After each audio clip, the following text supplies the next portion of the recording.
Welcome to The Explainer.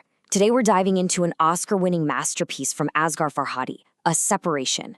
And let me tell you, this isn't just a movie. It's more like a moral investigation, and you're the one who has to solve it. And that question, it's really the heart of the entire film. A Separation is a story that doesn't just put two families on trial, it puts you, the audience, on trial too. I mean, every single perspective feels valid, but you quickly realize every story is, well, it's flawed. So on one side, you've got Nader, a modern, middle-class father. And on the other, Razia, a devout, lower-class woman hired to be a carer. Their two worlds are on a collision course, and it's going to be catastrophic. So yeah, let's get into it. Let's see how what starts as a simple domestic issue just spirals into this devastating crisis of faith, class, and ultimately, truth itself. All right, so the film kicks off with what I can only describe as a quiet explosion. You've got this couple, Nader and Simon, and they're in front of a judge asking for a divorce. But there's no shouting, no big drama. It's just the cold, hard facts of two people who've reached a total impasse. And what an impossible choice it is. On one hand, you have the future. Simon wants to leave Iran for their daughter's sake, give her better prospects. But on the other hand, you have the past. Nader feels a duty to stay and care for his father, who has Alzheimer's. So when the judge says no to the divorce, Simon just moves out. And that leaves their daughter, Terme, stuck with this absolutely agonizing decision.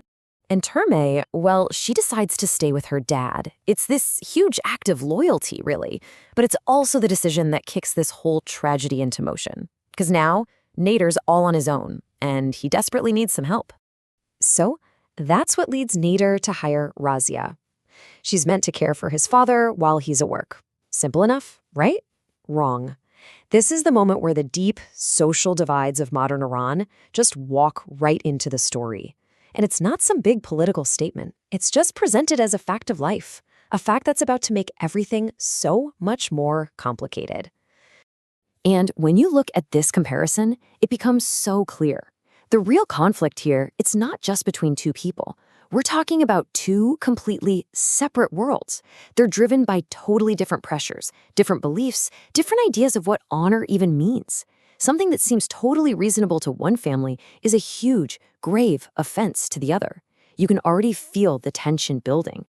All that tension between these two worlds just simmering there under the surface in Nader's little apartment, well, it's about to boil over. It finally breaks when Nader gets home one day and finds something absolutely shocking. So here's what goes down. Nader finds his father unconscious, tied to the bed. He confronts Razia, who's defensive, and in his anger, he furiously pushes her out the door. Then comes the accusation.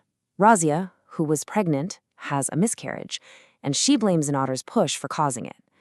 But here's the thing. How the director, Farhadi, films this scene is just as important as what actually happens. And this gets us right to the heart of his signature style, social realism. So what is social realism? It's all about using things like handheld cameras, natural light, long takes, all to create this feeling that you're watching a documentary. It feels like you're an observer in a real crisis. And Farhadi isn't just doing this to be trendy. He wants to make us feel like we are right there in that room with them. We're not just watching some drama unfold. No, it feels like we're witnessing a catastrophe in real time, trying to piece together what's true and what isn't right alongside the characters. You see it in a shot like this. It's so raw, it feels painfully real. It puts us directly into Nader's shock. This documentary style makes every little detail feel so important. And maybe even more important is what we don't see. The actual push, the moment she might have fallen. It happens just off screen. Farhadi deliberately denies us the one piece of evidence that could clear everything up. And he does this all the time. The camera is constantly framing scenes through doorways, through obstructions, constantly reminding us that we, just like the characters, only ever get a partial view of the truth. It's brilliant, really. The visual style perfectly mirrors the film's moral ambiguity. We never get the full picture, only fragments. And so, just like everyone in the story, we're forced to make a judgment based on incomplete information. So now, the fight moves from the apartment into the courthouse. But if you think we're going to get some clarity here, think again. Things only get way, way more complicated. Every character's story starts getting tangled up in this messy web of half-truths and even some outright lies. And the legal system itself, it's not portrayed as some evil entity. It's just chaotic, cramped, and bureaucratic. It's totally incapable of figuring out a complex human truth. So what happens? Inside the system, every single character starts to bend the truth just a little bit to protect themselves, to protect their family, to protect their honor.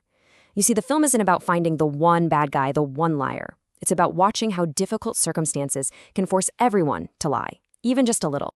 And that is the absolute genius of this film. It forces you to question your own judgment constantly. Because there are no heroes, there are no villains, there are just flawed people. And they're all driven by motivations that we can totally understand, right? Love for their family, pride, the desperation that comes with poverty, a sense of duty. They're all making these small compromises that end up having these absolutely devastating results. So who's caught right in the middle of this tangled web of adult failures? The daughter, Terme.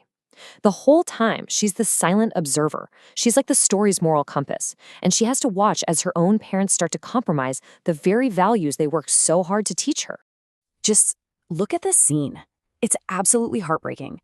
Terme is left all alone in a hallway, and she has to tell a judge which parent she's going to live with. She's seen all the lies, all the moral compromises, and now the entire weight of her parents' separation is on her shoulders. The adults have failed completely, and now it's up to a child to make the final judgment. And then, the film just cuts to black. We never find out her decision. Who do you think she chose? By leaving us hanging with that question, the film makes sure its central dilemma, this whole thing about truth, responsibility, and these impossible choices, it just stays with you long after the credits roll. It's a powerful reminder that in these messy, complex human situations, maybe there is no easy answer. Maybe there's only the burden of having to make the choice.